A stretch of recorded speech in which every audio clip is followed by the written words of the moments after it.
what's interesting is not too long ago, to combat all of this, they raised the qualifications for getting, and they added an extra like tax basically through the mortgage rates for second homes. So if you're buying a second home, it was like 0.5% more interest rate.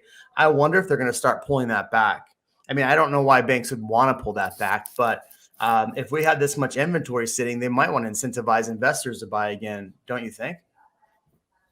So I'm a part of a couple of investor masterminds, and they're buying up a lot of multifamilies. I mean, 100+ unit apartment complexes are being built in any kind of popular area, well, here in San Antonio, but I think statewide at least, because now with rates kind of pushing people out of certain price points, the next best thing with all this uncertainty is to rent.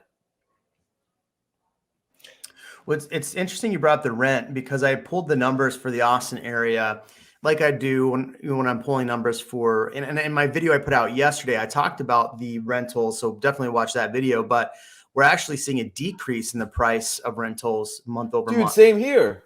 Yeah. So I think a lot of that has to do, some of that inventory, and I said this in the video, some of the inventory that you're seeing that's rent is also for sale at the same time. I know I had listings that were like that, and I have another listing we're about to probably do that too if we don't get an offer. That's a really interesting point. Think about some investors that maybe they relocated here or they bought a home and plans have changed. Maybe they're crypto dumped. And they're like, okay, well, we got to figure something out, or we need more liquidity right now. And I was looking in Travis County, so Austin, more than just proper, slightly more. We have 2,200 active vacant listings right now for sale. That's a lot of houses for sale that are vacant only. Yeah. Right. And so also, like, how many people have relocated and gone back somewhere, like Trey had mentioned, and their house is just sitting, waiting? I think it's a large amount. It's a large amount. What's interesting is, and I want to get to this as well, is that have you seen builders grant incentives to keep clients from canceling? I literally just had a builder, I'm not going to say which one, dropped the price. I don't want to say the price point. Let's say it. So I had a client who was under contract. They were under contract cash. And we went back to the builder and like, hey, prices are coming down. My client can find another property and resell. They're okay giving up $5,000 because we can buy something for about $150,000 less. They came back and gave my client $65,000 off the price. Yep, had that same thing, $60,000. That's actually a good point when talking about these vacancies, just to be able to tie it back in. A lot of these homes could be builder homes that are under construction, and they've put them there, a year or maybe 6 months ago, so that people will click and buy in. They can fill up their database and try to get more people in to buy these houses. So there's a lot of these that are new construction as well. So keep that in mind when you're looking and seeing a lot of vacant homes in Texas, in Central Texas specifically. And I want to emphasize how important and how crucial that is for builders to drop a price. That is very, very monumental. And it's showing how the inventory levels are so high that builders, the last thing they want to do is drop the price. They'll give you $20,000, $30,000, $40,000 in incentives, basically pay all your fees. All you need is the damn down payment, but for them to drop the price, to drop as a comparable all the way down to 60,000 or so, that's huge. That is saying that, hey, we need to sell this house. It's not like we want to, we need to. So yeah, that's going to affect the comparables around it. What Ian just said is really important too. What you said is very important, but something that we're not thinking about. So a lot of the inventory, and you tell me if San Antonio is different, but we have all these builders that have stuff that's on the MLS.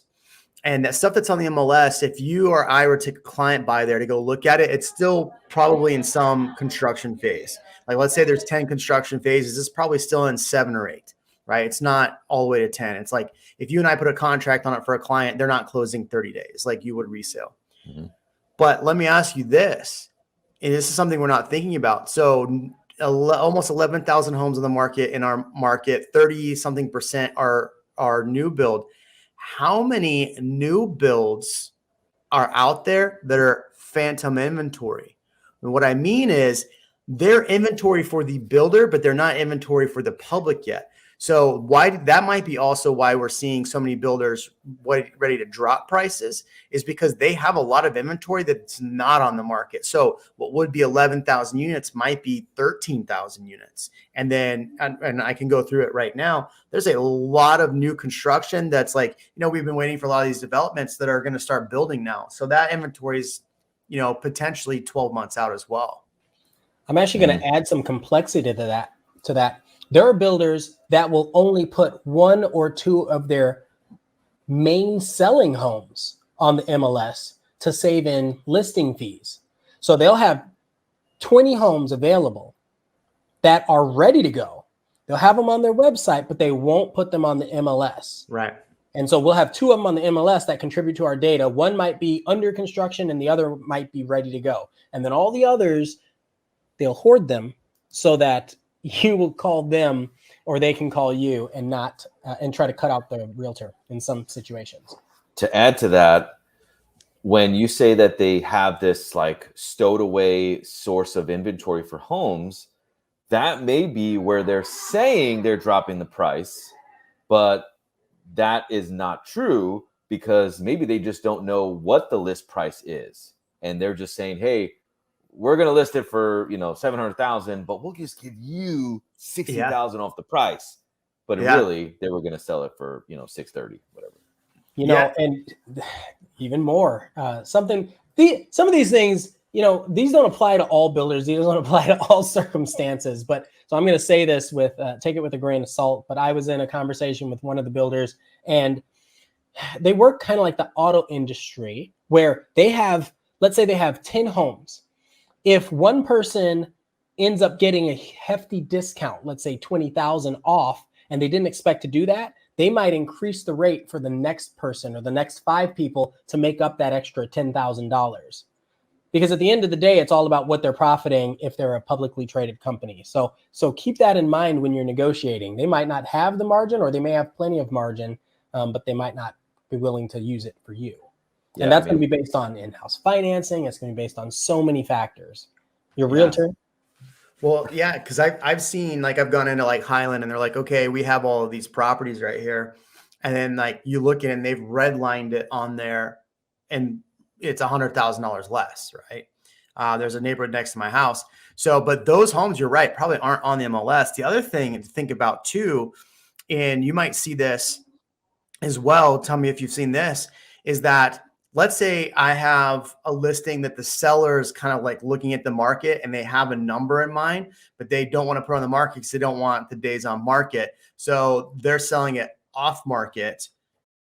Thanks for watching this short of the Real Amigos podcast. For more live streams, hit here. For more clips, hit here. We'll catch you on the next one.